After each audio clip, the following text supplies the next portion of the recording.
আপনার বউ অথবা প্রিয়জনের ইমো অ্যাকাউন্টে এই গোপন কাজটি করুন। তাহলে আপনি ছাড়া কেউ তাকে কল দিয়ে বিরক্ত করতে পারবে না। আর আপনি যদি চান স্পেশাল কিছু ইমো অ্যাকাউন্ট অ্যাড করে রাখবেন, তাহলে সেই ইমো অ্যাকাউন্ট থেকে এবং আপনার ইমো অ্যাকাউন্ট থেকে শুধু কল যাবে।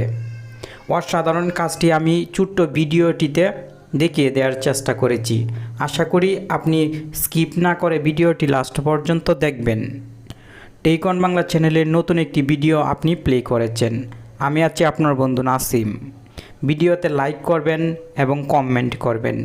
আপনার লাইক কমেন্ট আমাকে নতুন নতুন ভিডিও তৈরি করতে উৎসাহ যোগায়। আপনি প্রথমে গুগল প্লে স্টোরে চলে আসবেন এবং ইমো অফিসিয়াল অ্যাপটি আপডেট করে নেবেন। আমি যেহেতু এই ভিডিওতে ইমো অফিসিয়াল অ্যাপের আপডেট ভার্সনে কাজটি দেখিয়েছি, আপনার জন্য কিন্তু সহজ হবে কাজটি ইমোতে অ্যাপ্লাই করতে। তাই আপডেট ভার্সনটি অবশ্যই ব্যবহার করবেন। ইমো অ্যাপটি ওপেন করার পর উপরের দিকে আপনি ইমোর প্রোফাইল ফটো দেখতে পাবেন, আর নিচের দিকে যদি লক্ষ্য করেন তাহলে প্লাস আইকন দেখতে পাবেন। আপনি এখান থেকে প্লাস আইকনে ক্লিক করবেন। এখানে হিউজ পরিমাণ সেটিংস চলে আসবে। আপনাকে এখান থেকে থ্রি লাইন মানে মোর সেটিংসে ক্লিক করতে হবে। এখানেও কিন্তু হিউজ পরিমাণ আপনি সেটিংস পেয়ে যাবেন। এই কাজটি কিন্তু আপনার প্রিয়জনের ইমো অ্যাকাউন্টে করতে হবে। 1 থেকে 2 মিনিট লাগবে। তার ফোনটি হাতে নিয়ে কিন্তু আপনি খুব সহজেই করে ফেলতে পারবেন। এখন সিকিউরিটি অ্যান্ড প্রাইভেসি সেটিংসে ক্লিক করবেন। সঙ্গে সঙ্গে এখানেও হিউজ পরিমাণ সেটিংস চলে আসবে।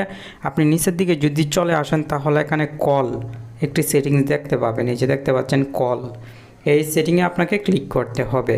আর আপনার ইমো অ্যাকাউন্টে যদি এই কাজটি করেন তাহলে আপনি যাদেরকে চাইবেন তারাই শুধু কল দিতে পারবে।